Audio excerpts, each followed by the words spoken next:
22nd for British Columbia. Just note that tomorrow at 3 o'clock there will be another briefing involving Dr. Henry and myself. There will be a technical briefing for members of the media, which I believe starts at 1:45, and you'll receive notices about that because we're discussing the modeling at that time as well. The information, the daily information, will be provided as well. We're honored to be here on the territories of the Lekwungen-speaking people, the Songhees, and the Esquimalt First Nation, and I'm honored to introduce Dr. Bonnie Henry. Thank you and good afternoon. So today, on Monday, for our update, our COVID-19 update, we have 3 reporting periods, Friday to Saturday, Saturday to Sunday, and then Sunday to today. So between Friday and Saturday, we had 10 new test positive cases. Between Saturday and Sunday, an additional 6 people tested positive. And between Sunday and today, we had an additional 16 people test positive, for a total of 32 new cases in British Columbia, bringing our total to 2,822 people in BC with COVID-19.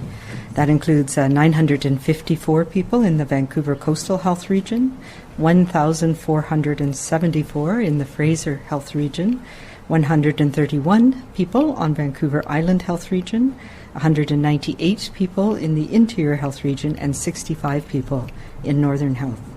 We have no new healthcare-associated outbreaks, but we have 7 that are continuing to be active, including 6 in long-term care and 1 in acute care.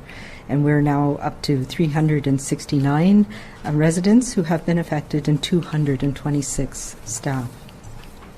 We continue to monitor and support at the other active community outbreaks as well, although there are no new community outbreaks to report today. We have 182 active cases in the province, of whom 14 are in hospital and 6 people are in critical care or ICU. Over the past 3 days, we've had 1 additional death from COVID-19 in British Columbia, and we send our condolences to the family, the caregivers, and the community that mourn their loss. There are now 2,471 people who have fully recovered from COVID-19. As I don't need to say, everybody in BC has put an immense effort into staying safe as we gradually restart it over the last few weeks here in British Columbia.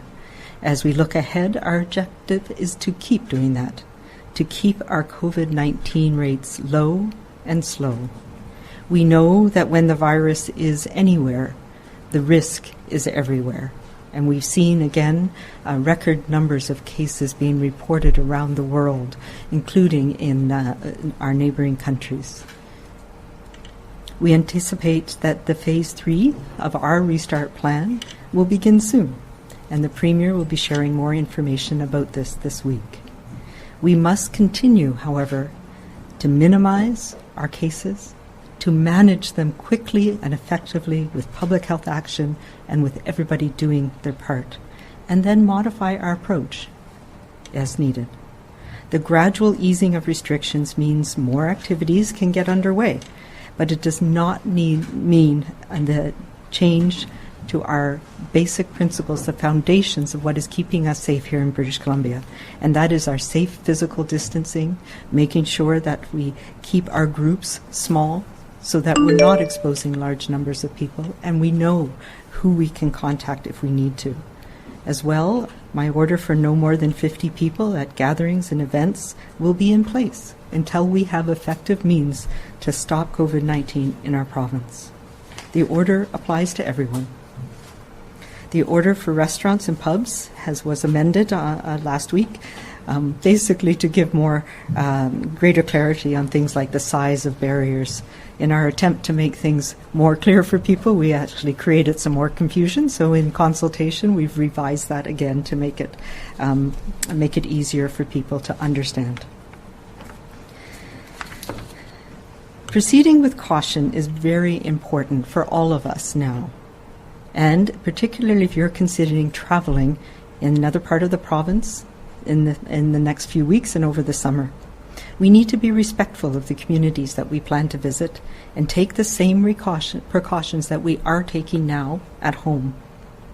Some towns and regions who rely on tourism are really eager to welcome people, BC visitors especially, and they have safety measures in place, while other communities are still doing their own assessment to determine what's safe and what will be open and available in those communities. And they may not all be ready to welcome people this summer. Respectful travel means maintaining our safe social interactions, planning ahead and being prepared. And if you or anybody in your family or travel group is sick, don't go. If you get sick while you're away, you need to self-isolate immediately and contact your local public health teams to get tested and get direction on how to manage you. It may be best in some cases to go home right away. In other cases, it may be best to stay where you are. And that is where public health will work to support you through this. We also need to plan before we go. Find out what services are available and be as self-sufficient as possible with your own groceries and essential supplies in some of the smaller communities. This avoids putting additional burden on smaller communities if we're traveling this summer. Once away, the same 3 C's that apply that we've been using, that we've been working on, continue to apply. So that means the high riskier environments are closed spaces, particularly indoor spaces with poor ventilation. Close contact, being within the 2-meter radius of somebody and having those conversations over time. And crowds. The larger number of people that you're around, particularly if it's indoors, particularly if you have close contact, the greater the chances are that somebody may have this virus and it may spread. Anything that involves these things needs to be done with caution. And we need to take precautions to protect ourselves and those around us by maintaining our safe physical distances. And for those short periods of time where it's not always possible to do that, then use of a non-medical mask is what we need to do.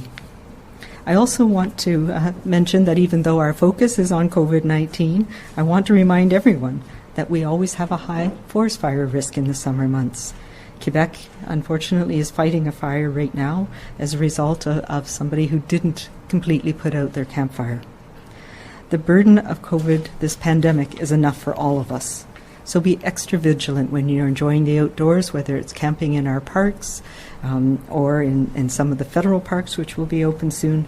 And remember to check if fire bans are in place. On this weekend, though, we've seen many examples of ingenuity and creativity in helping people celebrate important milestones and important days. Yesterday, National Indigenous Peoples Day and Father's Day. I watched some of the really impressive Indigenous Peoples Day celebrations that were online. And right across the province and across the country, we saw virtual events that were celebratory and were safe, including many graduation events that I was really impressed to see across this province. I've heard from many people that have seen that there is so much we can do by staying safe, staying apart, but connecting with each other socially. So no matter what your summer plans may entail and where you may be respectful and be understanding of the communities that you're going to. The foundations that we have set for our safe social interactions will remain regardless of what phase we are in. And it's not like we're changing dramatically. What we're doing is we're increasing the dimmer switch. We're moving, expanding to more areas, but the foundations are the same. Let's continue to take care of each other and do our part to protect our families, our communities, and our province. And let's also continue to be kind with each other, to be calm and understanding, and to be safe.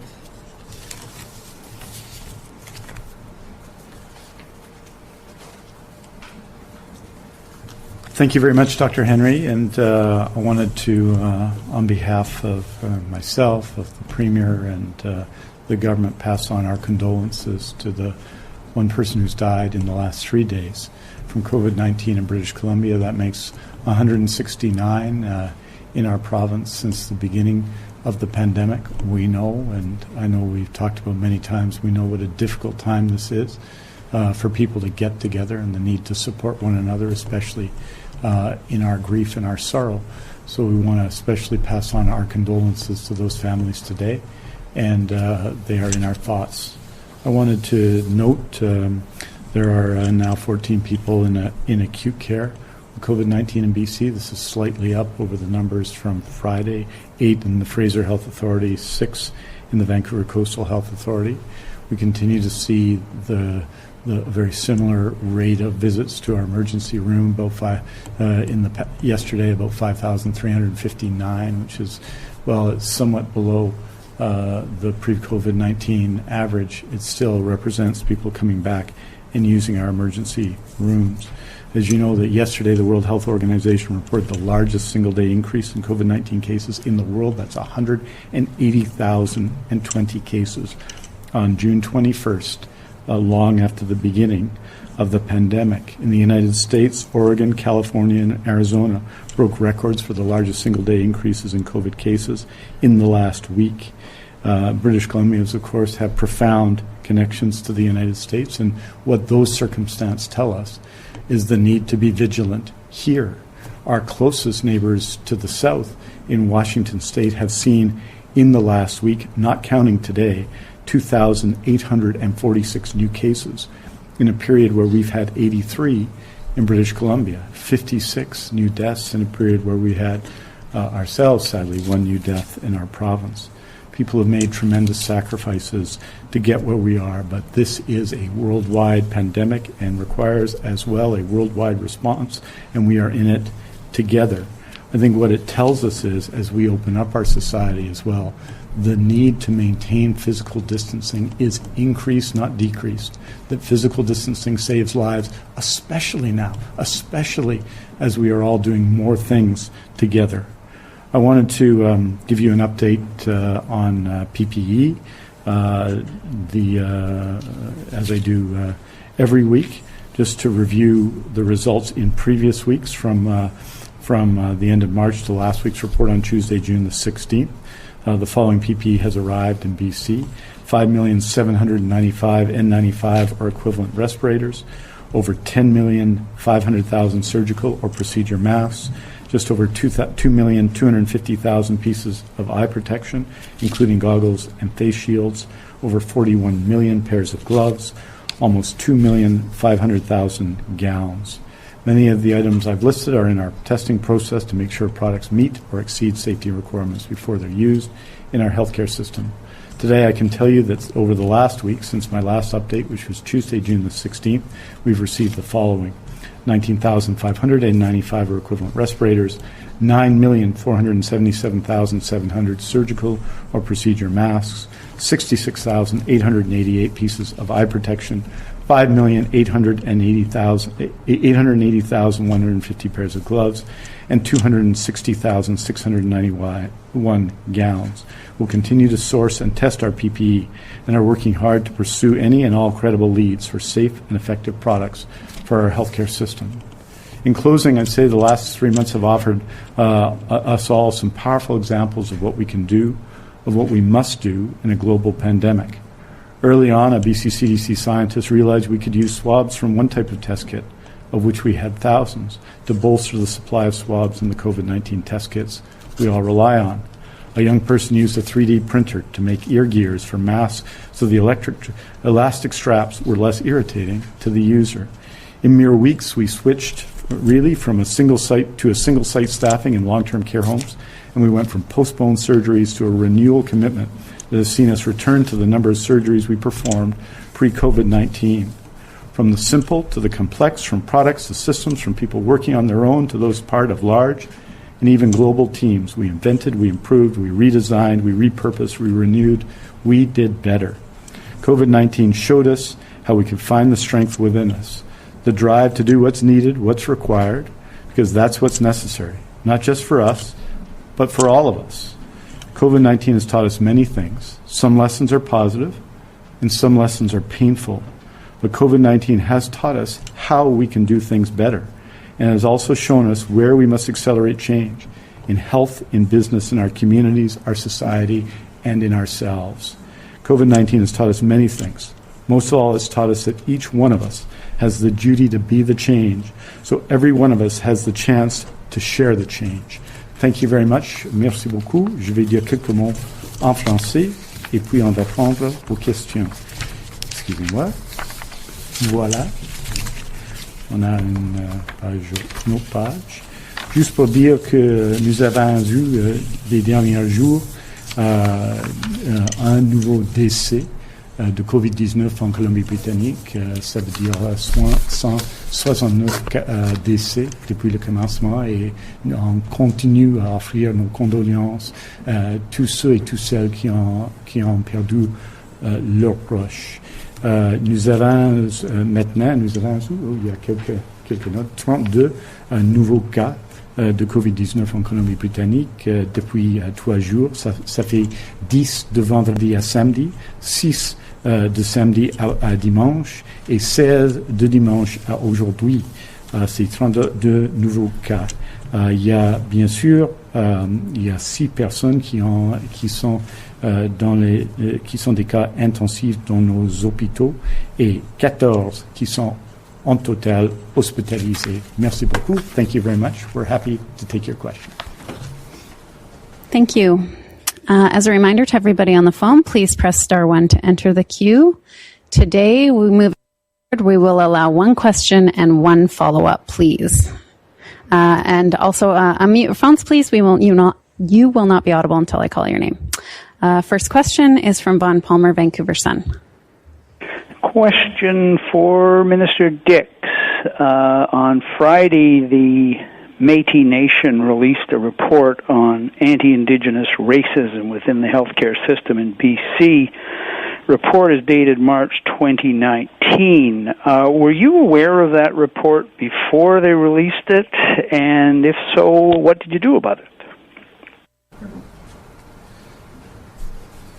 So, Vaughn, there are 2 reports in question. I'll just spend a little moment because we received, I think, a number of questions. So, from members of the media, and I'll maybe take this opportunity to sort of give some background.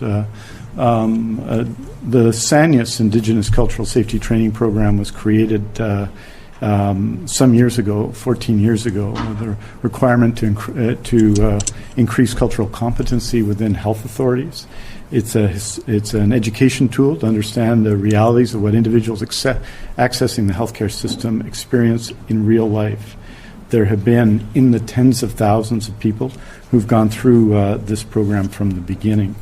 The 2 reports that were referred to, I'll just say this, one was prepared for a conference, so it was an analysis of data collected through the SANIUS training program. It was developed to support the conversation at a think tank that took place, as you note, on March the 12th, 2019. And that report has been used by Indigenous health teams to assist in their day-to-day work. But that's not a report that was brought to my attention. It was prepared for a meeting by the SANIUS health team. The second report is not, in fact, completed. It's still in draft form. It's titled Dismantling Anti-Indigenous Racism Within the Healthcare System. And it was intended to use the think tank and the initial report to guide discussions. It was commissioned at that time. It's not yet been finalized or finished. The editing and review took place up to January 2020. The intention in February and March of this year was for the report to have engagements to review the report with elders and with think tank participants, and that process was deferred due to COVID-19. So that report that was shared is in draft form. It hasn't been shared with me. It hasn't been shared with leadership teams at the Provincial Health Services Authority. The idea before finalizing it was to share that report with participants, including the BC Association of Aboriginal Friendship Centres, the Métis Nation, and so on. The details of that report was shared as part of a meeting on Wednesday, June the 17th. So that report was shared in its draft form, and then it has subsequently been released. So in both cases, I haven't seen those reports, but the second report, the substantial one that includes recommendations, is a draft report, hasn't been finalized, and hasn't been provided yet. I think there's a follow-up, right? Vaughn, do you have a follow-up? Yes. The Métis Nation is also saying that they hope that they and other Indigenous groups will have some input into the terms of reference for the inquiry that Mary Ellen Turpel-Lafond will be conducting, and in particular, they want to be sure there's whistleblower protection for healthcare workers to come forward and tell the kind of stories that are in these this dismantling of anti-Indigenous racism report. As you know, there's a bunch of stories in there. So they're wondering when we'll see those terms of reference, whether they'll have some input, and will there be protection for whistleblowers, please? I think on the latter, certainly yes. On the former, the terms of reference are being developed with Mary Ellen Turpel-Lafont. She's looking at what she needs to do, what is required to address these issues. I expect that she will reach out to a number of groups. Over the weekend, for example, I had meetings with a number of groups, including the First Nations Health Council and others, and a wide variety of our partners, both at the First Nation Health Authority, the First Nations Health Council, the Métis Nation, and others. So we've had some of those discussions because I think there's two things that obviously need to help to happen here. We need to take actions and we need to respond to concerns in the immediate. We need to continue to build on all of the work that's been done since the SANIAS program began near the turn of this century, and then the work that's been done since 2015, the work we're doing together with the First Nations Health Authority, the First Nations Health Council every day. And there's been a lot of progress made, and there are massive challenges still to come. And so with respect to the terms of reference of the report, Mary Ellen Turpel-Lafont will be developing them and working then with me on them, and presenting what she needs. I understand that she'll be reaching out to Indigenous groups as part of these discussions over the next few days, and then as soon as the terms of reference are finalized and we work together to ensure that they meet the tests, they'll be made public.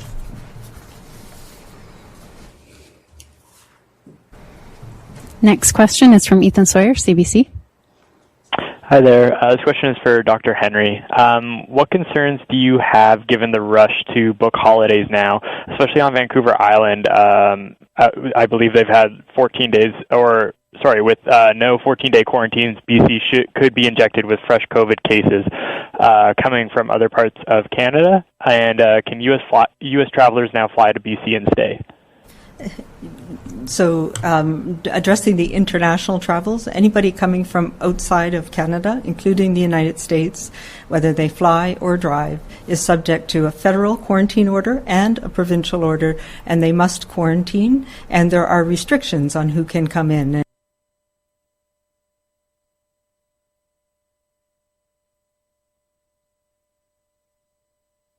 That means you on essential business or an essential worker or family reunification with some qualifications. You have to be staying more than 15 days. So that is one of the ways that we are protecting our communities. We also have never had travel restrictions on people coming from other parts of Canada, and we know there's been a lot of work done across the country and that we are managing this pandemic in Canada fairly well.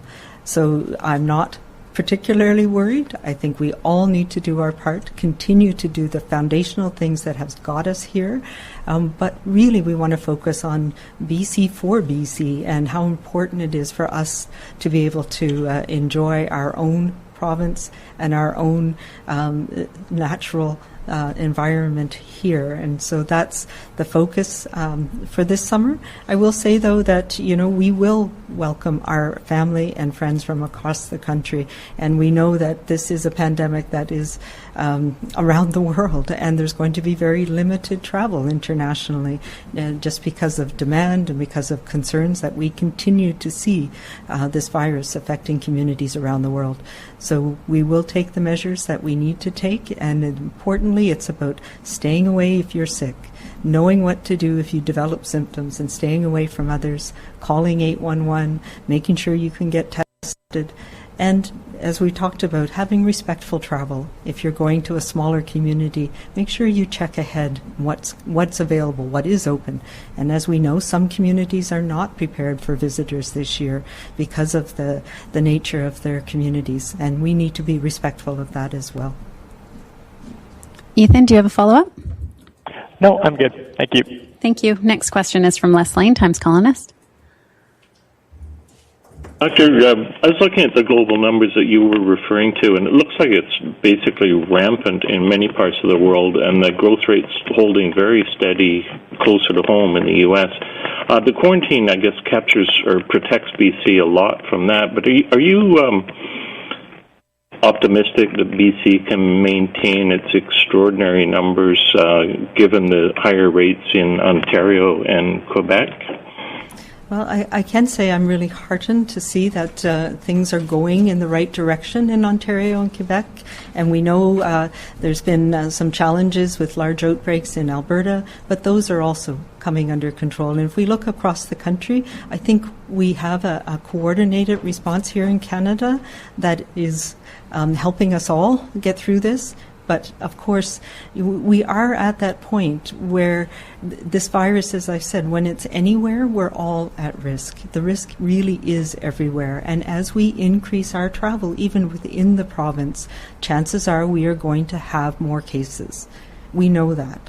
We know that even as we went into phase 2, as we're transitioning and more things are opening up, it is likely and absolutely we're going to have more cases. So that's why it's so fundamental that we continue to do the things that we've been doing that have worked. And that means maintaining our physical distances, maintaining those distances in retail stores in the places that we're going, keeping our bubbles small.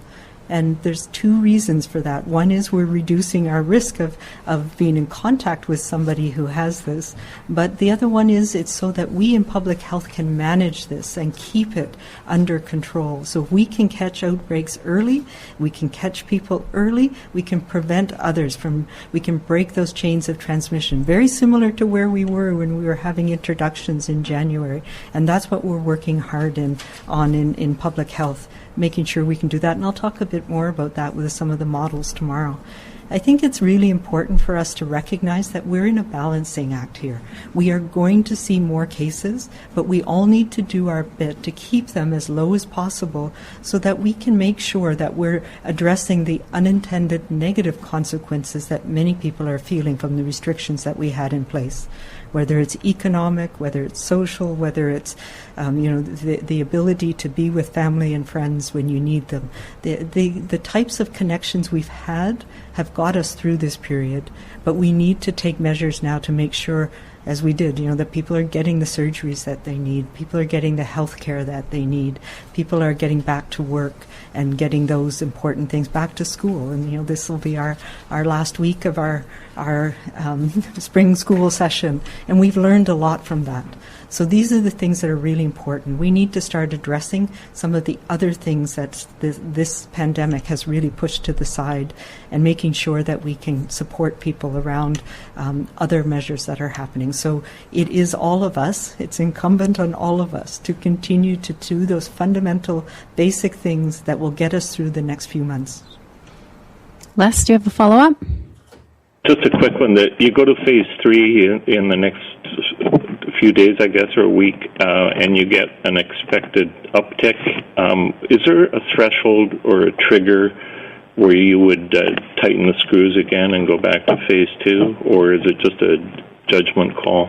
Yeah, so no, there's not one specific thing. There's a number of different indicators that we'll be looking at. Really importantly, our cases just popping up with no connections. Those are things that we'll be looking at. And we have some tools that help us investigate that. So we have tools like whole genome sequencing that can help us link where cases may have come from. We have a lot of work that we're doing in public health to make sure we can find people quickly and we can find your close contacts quickly. So again, it goes back to the importance of having small numbers, few faces, big spaces, so that we're not trying to catch 1,000 people. We're trying to manageable numbers of people. And we've seen this happen. We've seen small numbers in a workplace. And if we can catch it early, we can make sure that those transmission links are broken. So that's what we'll be focusing on. Our whole plan from the very beginning was to move thoughtfully and carefully and slowly through this in ways so that we all learn the things that we need to do.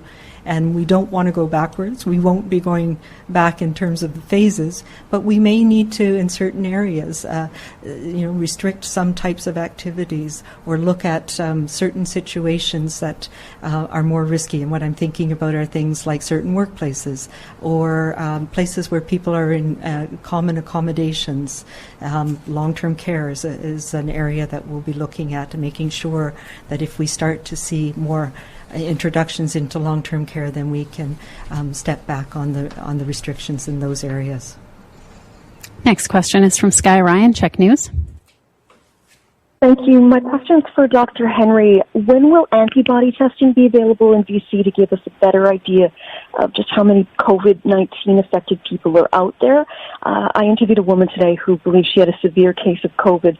Her physician also says she displayed all the symptoms and that she's still suffering from loss of breath. She's very exhausted. But her COVID test was done 3 weeks after she first displayed symptoms, and it came back negative. She's being considered a presumptive case, and I'm wondering when we'll get a better idea of how many cases like hers are out there, and if that is going to happen, what benefit that would be. Yeah, so we've already started, as I mentioned, in terms of determining how good the tests are, how valid they are, and what we need to do. So those processes are ongoing. We've started 2 of the studies that we've to look at population level infections, and I'll have some of those numbers in hopefully tomorrow, if not later in the week. They're still processing some of the data. So there is a much broader initiative that's happening both at the provincial level and the federal level. So we are going to be targeting people who believe that, and we believe, had COVID-19 over the past couple of months to determine if they have antibodies. We've started with some of the known outbreak areas, like in the Lynn Valley Care Home, for example. There's also a national initiative that's going to be doing a blood spot test, which is we're now understanding the parameters a little better, and this comes out of our immunity task force at the national level, and we'll be participating in that, and we'll be looking at testing 140,000 people across the country. So that should be rolling out in the next few weeks as well. So a number of these initiatives, really important ones that help us understand, not so much on an individual basis, but particularly on a population basis. I will say as well that we're around the world, scientists are still looking at what it means to have antibodies and how long do they last. So those will be important questions that we still don't have definitive answers to. There's been a couple of reports that have come out in the last week, one from China in particular that showed that people with mild symptoms or who were asymptomatic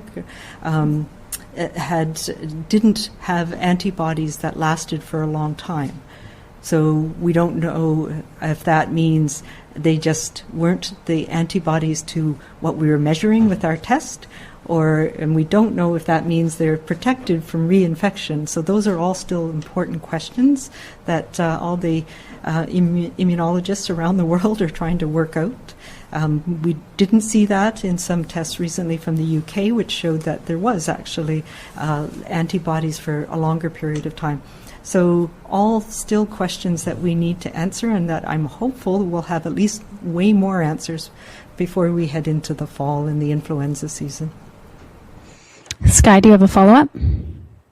Well, as for that second wave or that fall outbreak that could be happening, I spoke to many people who have loved ones in care homes, and they have reached out to me saying, will we be able to visit our loved ones in any capacity, PPE supplied or outdoor visits in advance of that possible second wave? They're being told that they're getting appointments for window visits into August at this point, and they're fearing that their whole summer may have no visits. And I'm just wondering if you can speak to that, Dr. Henry. No, that's a really important question, and something that's been something near to my heart, and we've been working on for a number of weeks. And yeah, it's such a challenging question, and it's more complicated, and we all want to be with our loved one, and we know how important it is for them to have family with them. But we need to do it safely. So it's the combination of staff availability, making sure that staff are safe, making sure we have the PPE, and you heard the report today that we are finally in a relatively good place for that, which we have not been for some time. So the short answer is absolutely yes. I do believe we will be having visits in a controlled way in care homes in the coming weeks. Next question is from David Wiley, Daily Courier. Yeah, hi there. This is a question for Dr. Henry.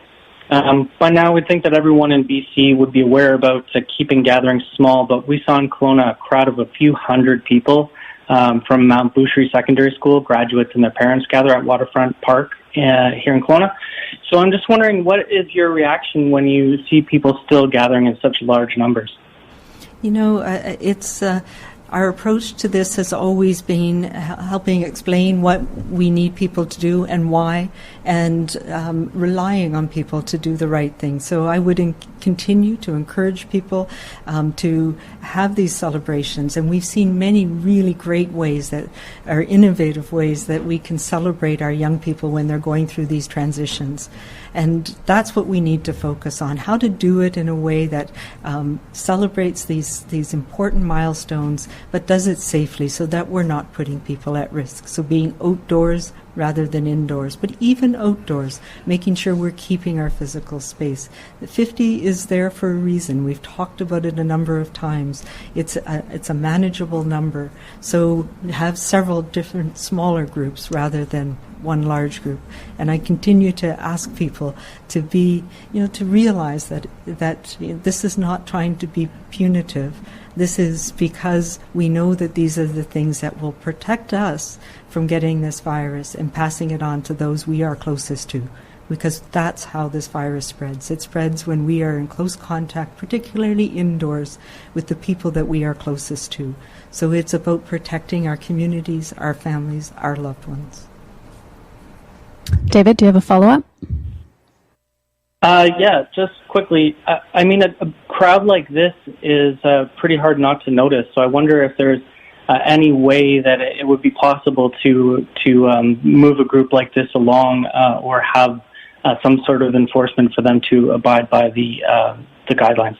So it is a rule, and bylaw officers, RCMP, have been involved in some parts around the province of reminding people of these rules and encouraging them to move along or to split up into smaller groups in different areas. And we know there's been a couple of examples of that over the weekend where that has been effective. But our approach has always been one of education and working with people to make sure that they understand. It's not an enforcement approach, because we know that people are trying to do the right thing. And so it is the approach of taking it in a measured way, as we have all along.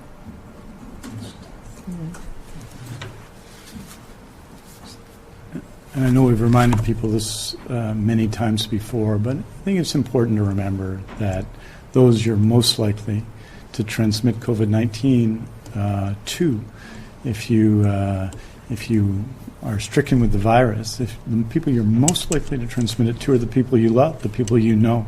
And so that obligation is important. Overwhelmingly, I think the provincial health orders, which are not many but are clear, are being followed everywhere in the province. And I'm very proud of British Columbians for doing it, such that when there are cases where people sometimes don't follow them, they really stand out. And we really, really, really need to dig in now, because we need to, of course, open things up and open up opportunities in the province. It brings us all closer together. Physical distancing saves lives. You don't have to look any farther than Washington State or anywhere else to see the impact of that. And the people you're most likely to hurt are the people you love, which is a good reason, amongst the many others, to follow the orders that the Provincial Health Officer Dr. Henry and medical officers of health in the regions have put forward for people. Next question is from Keith Baldry, Global News. Thanks, Dr. Henry, for taking my question. A bit of a lighthearted one. A colleague from Global tonight is doing a story on a new cottage industry that's taking hold in BC, and that is a rising number of merchandise, baseball hats, T-shirts, plaques, even tea towels with your likeness or your picture, your name on it, and the money's being going to charity, and proprietors tell us it's flying off the shelves. It's their number one seller. Just What's your take on something like that? And did you ever see anything like this coming? No, absolutely did not see it coming, and it's kind of a little disconcerting. I am pleased that the money is going to something that is important, and I know many people are supporting a number of initiatives like the food bank. I know we're supporting the WISH initiative in the downtown east side and a number of others, and for that I'm grateful. And if using my likeness can help with that, then that's a good thing. I will also say that, people have sent me some really interesting and amazing things as well, including some beautiful art, a hummingbird that's very precious. But I've also got a number of masks that I really like, and so thank you for those. Anything else, Keith? No, I'm good. Okay, thank you. Marcella Bernardo, News 1130. Dr. Henry and Minister Dix, thank you for taking my question. You touched on this a bit regarding the 50-person rule, and considering how many people were spotted ignoring social distancing orders, not just in Kelowna, but Vancouver's entertainment district over the weekend, how concerned are you about what I've heard referred to as pandemic fatigue, in which people are just in denial now and no longer bothering to follow the rules? And are you concerned about the numbers spiking that may further delay the start of Phase 3? Yeah, this is something, complacency, concern, people being tired of this. I think we all want this to go away, and I certainly do. But I think the thing that stands out, as Minister Dix mentioned, is we recognize these things because they are not the norm. We are seeing more people out and about. We are seeing more people going into work. But we're learning. We're learning as we go the processes that keep us safe in doing that. It is concerning to me when I see, things that I heard about on the weekend in the entertainment district, where fights broke out, where things like that happen. And, some of it is pent-up concern, I think, and anxiety. And it's also one of the reasons why we need to continue to move forward and to open things up and give people avenues to congregate. We're social beings, so we need to do that, but we need to do it in a way that best protects us. And we need to recognize that is possibility of leading to more cases. And how can we best protect those who are most vulnerable to the severe effects of those new cases? So why it's so important for us to keep it out of our long-term care homes, to make sure that businesses where particularly elderly people are protected. So we need to find that balance, and I think for the most part here in BC, people are doing the right thing. We are finding that balance. And if you are somebody who's going out and taking these risky behaviors, you need to know for yourself what the risks are and stay away from people, from your grandparents, from others in your life who may be going through medical treatments, for example. So you need to take that responsibility to monitor yourself and get tested if you get any signs of illness. Follow-up, Marcella? Yes, please. Just regarding the new case on Vancouver Island, how much concern should there be about that? Because for a number of weeks, they only had 130 case count on the island total. And is that something that we should be worried about, considering that it's no longer an island?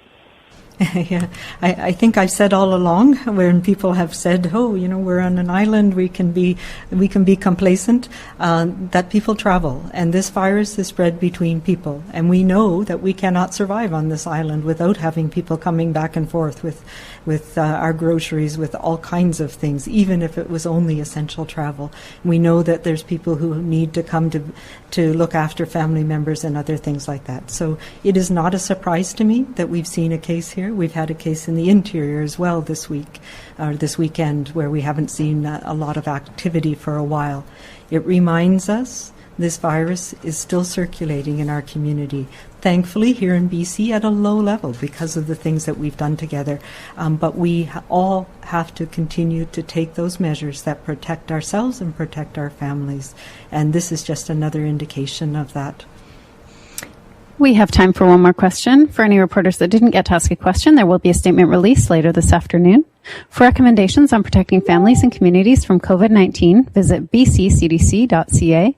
For non-medical questions about the province's COVID-19 response, visit gov.bc.ca/COVID-19.